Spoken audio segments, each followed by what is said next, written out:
Well, we found that most of the country think the government is no longer in control of Britain's borders. Nearly 60% of British adults say the government is no longer in control. 3/4 of Conservatives, 3/4 of Leavers. This, to me, actually takes us back to the early 2010s when public confidence in the immigration system basically collapsed. And I think, in a way, we're right back there.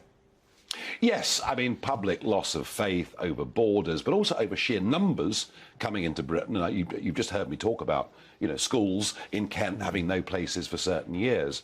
A lot of that led, didn't it, to the momentum for a referendum and, indeed, the result of the referendum.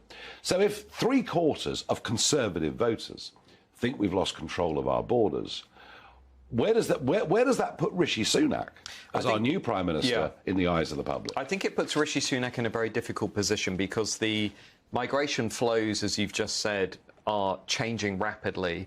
I was struck listening to Dan O'Mahony speak to the Home Affairs Committee this week. He's the Channel Task Force He's Commander. the Channel Task Force Commander in the Home Office. And his point to me was sobering. He said, look, Albanians are the largest group within all of the groups that are crossing the channel. And he was very explicit. He said, actually, this isn't about genuine asylum. This is about organised criminality. And I decided to poll the question this week, and we found that over 60% of people in Britain say, let's send Albanians back immediately, because I think, from their perspective, Albania is not in a war. There's no major conflict. It's joining the European Union. It's in formal talks as of this summer to join the European Union. It's a NATO member. And I think, on the one hand, we've got evidence showing that the British people are incredibly tolerant. They are welcoming of genuine refugees, Ukrainians, for example. But they are, on the other hand, clearly feeling and thinking that they're being taken for a ride. Maybe the most significant figure there is that only 13% think Albanians should stay. And about 13% of the population think there should be no such thing as countries, no such thing as borders, and unlimited free movement of people. So that's obviously the Albanian thing, clearly a very, very big issue. And, over 80% of Leave voters think they should just go. I mean, that the airstrip at Manston should be used effectively. What about the implications for the Conservative Party, for the Conservative Party leadership? Does the public have confidence, any confidence, that they're going to solve this? I think this could be the end game for the Conservative Party. I think if they don't get their hands around this issue, this is going to be the final nudge that people need to not switch to Labour, but to stay at home and say, I've had it with all of these parties. We actually asked people this week, we said, who do you think would best manage this issue? The most popular answer was none of the above.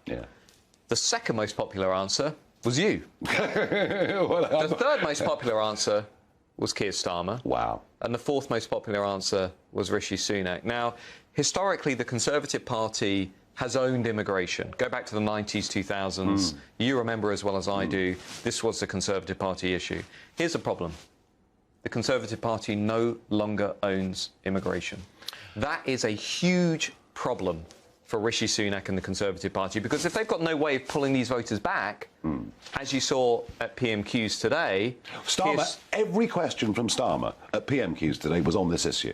Keir Starmer is presenting himself, like Tony Blair did in the late 90s, tough on crime, tough on the causes of crime. Keir Starmer is now saying, I'm tough on migration, I'm tough on the causes of migration. I don't believe a word of it, by the way, and I don't think he'd be any better than the Conservatives and possibly even worse. But the point you're making is that disenchantment with the Conservatives, if they don't solve this, could lead many to stay at home.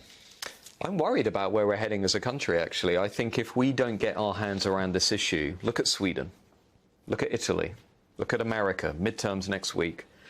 Border crises create enormous panic, they create concern, and they will disrupt the political order.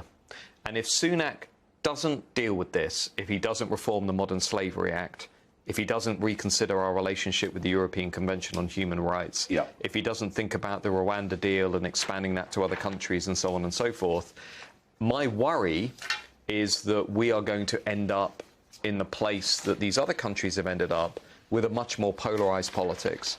And this is make or break for the Conservative Party, because if they can't control this issue, what other issue are they controlling?